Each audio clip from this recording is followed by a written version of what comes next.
So you're probably watching this because you've got your advanced level exams coming up next week. Sorry to remind you, but I'm sure you haven't even forgot, because I just know how much stress is involved and how it's all you can think about. You probably just got so much going on in your head. You just don't know whether you're going to know everything. And with these exams, it's honestly impossible to know everything. But you, of course, just want to feel confident. But I'll be honest, it's so hard to feel confident for these because of just how much can come up and just how lucky or unlucky you can be on the exam day.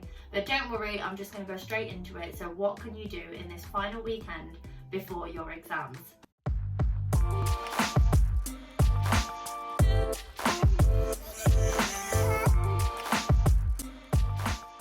So tip 1, sort out your open book file. So it sounds obvious, but it's honestly a good tip just if you're kind of in that mood where you don't really want to do too much and you want to procrastinate, but you still want to make sure that you're being productive. So yeah, your open book file is the first place to go. So all 3 advanced level exams are completely open book. You can take in whatever you want. So just make sure what you are taking in is just going to be as useful as it can be.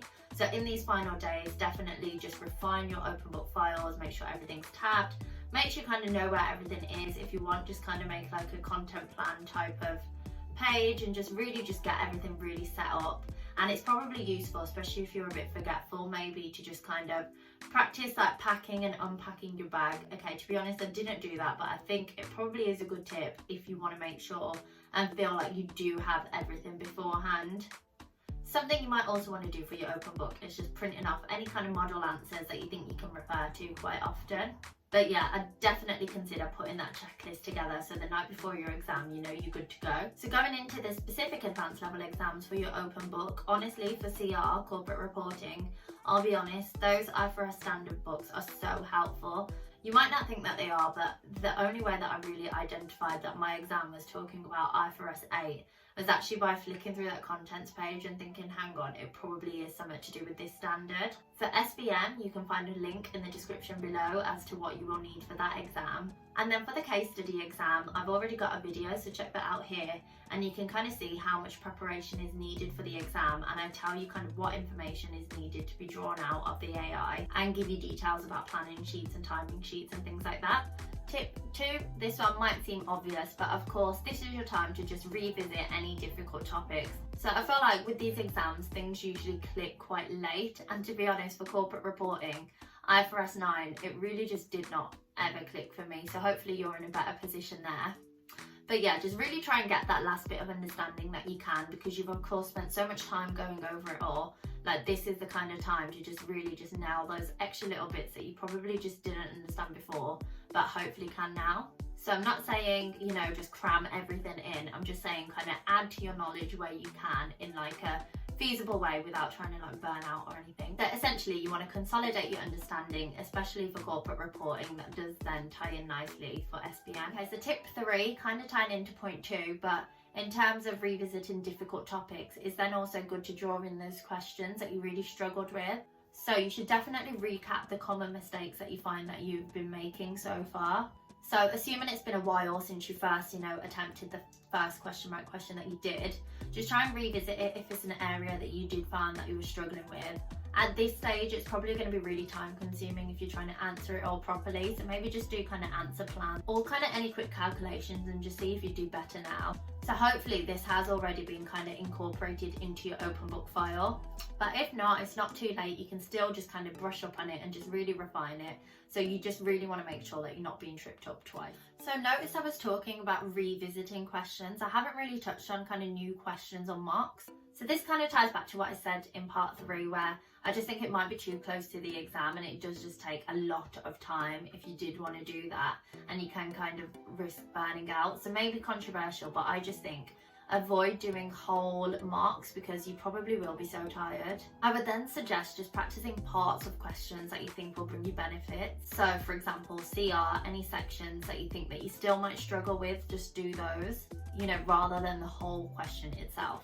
So for SBM, even just practicing those performance analysis and numerical type of questions, it really helps to understand how those tougher calcs work, because then you can get more marks if you can kind of nail that. But even for case study, I'd recommend kind of just planning out your answers rather than just going full force and just doing loads. So if you do join my journey, link in the description below, you will get some free planning sheets sent out to you. So if you want them as soon as possible, make sure to email me, because otherwise they'll come within a few days of joining the email chain, and it might be a bit too late at this stage to kind of wait for those. So hopefully in this part of the video, I'm going to give you a bit of a confidence boost. So this is just really highlighting that you actually know more than you think. I think the tip so far might have actually put you off and made you think that there's still loads that you just don't know. You might be thinking your answer's far off, nothing's clicking, you're like just overwhelmed with things, but honestly, just don't worry. So I'm here to give you some gentle reminders. So remember, with SBM, the answers in the back are just honestly so much longer than they would ever actually expect a student to reproduce in the exam. So just think back to BST, you know that the exams are pretty subjective and not all the answers are actually in the back. You can still get marks for things that are sensible. So honestly, just don't worry if you're not hitting every point, because you don't need to. Remember, showing your calculations should get you marks even if your answers aren't correct. So that is also a benefit. And the key with these exams is just remembering that it is impossible to know everything. That is why these exams are open book. They are so content heavy. So just, go easy on yourself a bit. You also need to remember mock exams are purposely harder. This is what I found was the case for Kaplan actually, so that's who I studied with. And I just found that they make it harder just to kind of scare you into revising more. Just don't let it knock your confidence if it doesn't go well, because you still do have time to improve. And even from now to the exam, you still got time. The key thing with these exams, these advanced exams, are 50% to pass. So you don't need to hit every mark. It's fine if you don't. You literally just need half the marks to pass. I honestly made the biggest mess of corporate reporting. I've spoke about it on my blog. You just go and have a look if you need it. If you need some reassurance. My exam went so badly, I literally missed out half of question 2. I was convinced I failed. Everything went wrong with this exam, but I still literally scraped a pass. I don't know how, but I did. So yeah, really just don't beat yourself up if you're not getting every mark. And then finally, of course, if you find something really bad, I'm sure everybody else did as well. And it isn't really ever said, but I'm just convinced that the exams are scaled. Don't quote me on that. But just kind of see and just take it as it comes. The next thing you should really be focusing on in the weekend before your exam is your timing. So all the tutors I've spoken to in the past asking kind of why people tend to fail, it usually typically does stem down to timing. This is of course definitely the case for the case study exam, where if you don't meet all the requirements and you miss things out, you are likely to fail. So I have actually touched on that in this video, so check that out if you aren't aware of the ways that you can fail the case study. It's very important, you do know that. But I know in part 4 I did say, don't practice full questions, but I will go back on that. If you've just not practiced a full case study mock to time, please make sure that you do that, because timing is honestly key in the case study. And I will be sending out some case study timing sheets to help you with that if you need it. So do join my journey below and you'll get sent those in that automated email chain. So for CR and SBM, it is 2.1 minutes per mark. SBM timing tips can be found in the description below. So you might be thinking, Jag, come on, carry on. I'm a pro at timing now, like I don't need to hear this. Well, that would have been me when I was coming on to my advanced level exam. And then there was me in my CR exam, and I've already said it, but this one, it just went so badly. And you'll see the blog in the description below, which talks about why I almost failed that exam. So do you know what? Read it and just learn from it, because you just don't want that to be you in that position. So also remember, in CR, there's also that AI requirement that's been introduced recently in like the past year or so. And that can be quite time consuming as well. So just remember, don't get too caught up in that. So point 7, ICAEW software practice. So up to this point in the video, I've given loads of suggestions. You might be thinking, Jag, this is too much for one weekend. What are you talking about? So I just wanted to give you this one practical tip just to kind of take it away with you. And that's definitely, if you have not already, make sure you're practicing on the ICAEW software. It is changing all the time, literally all the time. I was involved in some software testing for the case study exam. You can read about it in the description below. But yeah, it's constantly changing, so make sure you're on top of it. You don't want that to be a reason that ends up for you failing. And that sounded really negative. I'm sure you'll be fine. So this tip is probably my favorite one. I feel like I always come back to it, and it's literally know what works for you. So Quite generic, but it's just true. The weekend before an exam, this is not the time to be second guessing yourself, trying to switch things up, do mad changes. Just, it's not the time. So you've sat so many exams up to this point, so be confident in your approach. So any changes are fine as long as you've kind of implemented them over time and it's not just a brand new thing that might kind of throw you on the exam day. So like I said, you've done loads of exams, so whatever you're doing so far, it must be working, and just take that confidence with you. So I'm never going to say that you should be cramming, but if that's what works for you, I don't know. But I'll give you an example of knowing what works for you. So I cannot stomach food before an exam, and before my corporate reporting exam, I was like, do you know what, let me just eat, and I threw it all back up and it just wasn't worth it, and it made me feel worse on the day. So yeah, just know what works for you. Rest and know when to stop. So these exams are so much longer. I feel like they just require so much concentration, and like you need to have a good sleep and things like that. So do just make sure you're giving yourself enough time to rest. You should really allow yourself some time to unwind. If that's watching Love Island, then go do that. So also just make sure, throughout the day you are still kind of getting up, trying to get some fresh air, exercise, drinking all that water. Just do whatever helps you to be on top form for when those exams hit next week. You are literally almost there.